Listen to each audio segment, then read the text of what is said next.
Hello everyone. If you've been trying to lose weight, have been told that you're pre-diabetic, or have metabolic syndrome, you might have come across low glycemic diets. I'm Dr. Rajani, and in today's video, I'm going to give you an easy to understand guide to a low glycemic diet and how you can start using it today. Simply put, low glycemic diets are a way of eating that avoid high blood sugar spikes. Eating refined carbohydrates cause more high blood sugar spikes and in time can lead to diabetes, weight gain, and cardiovascular complications.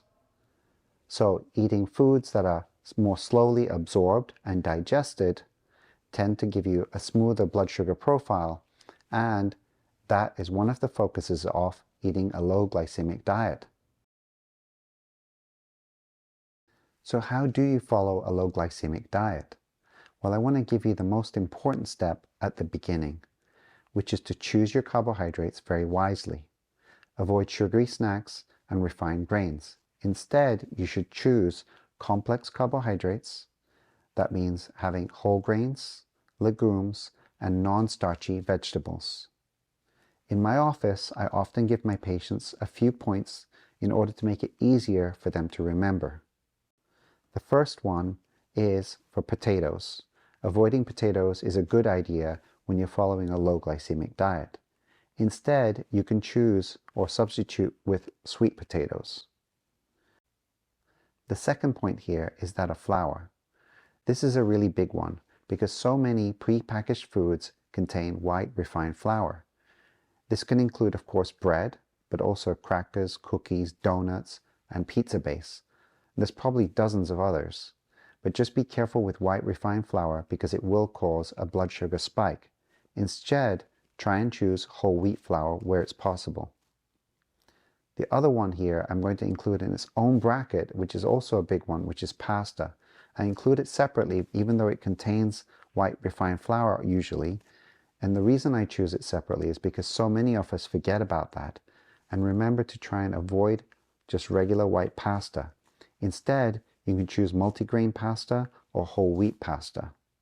The next point is that for rice, try and avoid short grain white rice. Instead, choose longer grain white rice or, even better, brown rice. The last point I'm going to make here is that of free sugars.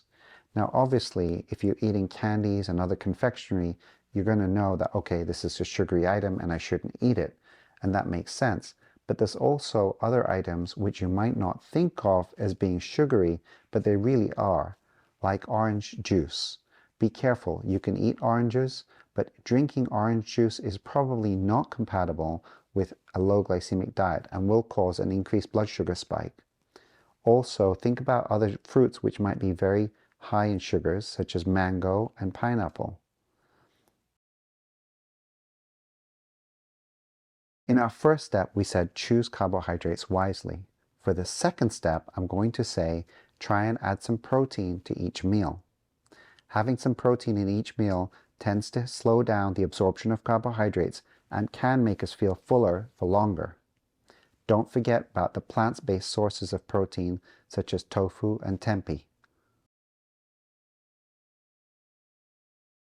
For step 3, I'm going to say include some fats in your diet. Be careful because they can be high in calories and you need to, of course, be conscious of that. But adding some fats to your diet are probably healthy for our overall diet and can also slow down the absorption of your carbohydrates. Consider adding some avocado, olive oil, or even a few nuts.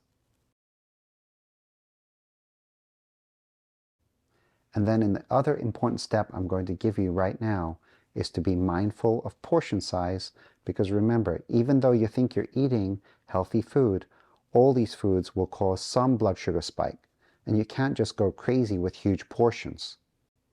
So by following these initial steps, you can start incorporating a low glycemic diet in your lifestyle. Remember, it's not about torturing yourself, but it's more about choosing things wisely and being thoughtful about the type of carbohydrates you're going to eat. So a low glycemic diet can be a simple and effective way to support your health. It can be helpful in prediabetes and metabolic syndrome and can be helpful even in a weight loss program. Remember to choose your carbohydrates carefully, add some lean protein and some healthy fats to your diet, avoid sugary snacks and highly processed foods, and be mindful of portion size. Thanks so much for watching. If you enjoyed it, please give me a like with a thumbs up. If you have any questions or comments, please do leave them below. And remember to subscribe for any future health tips and information.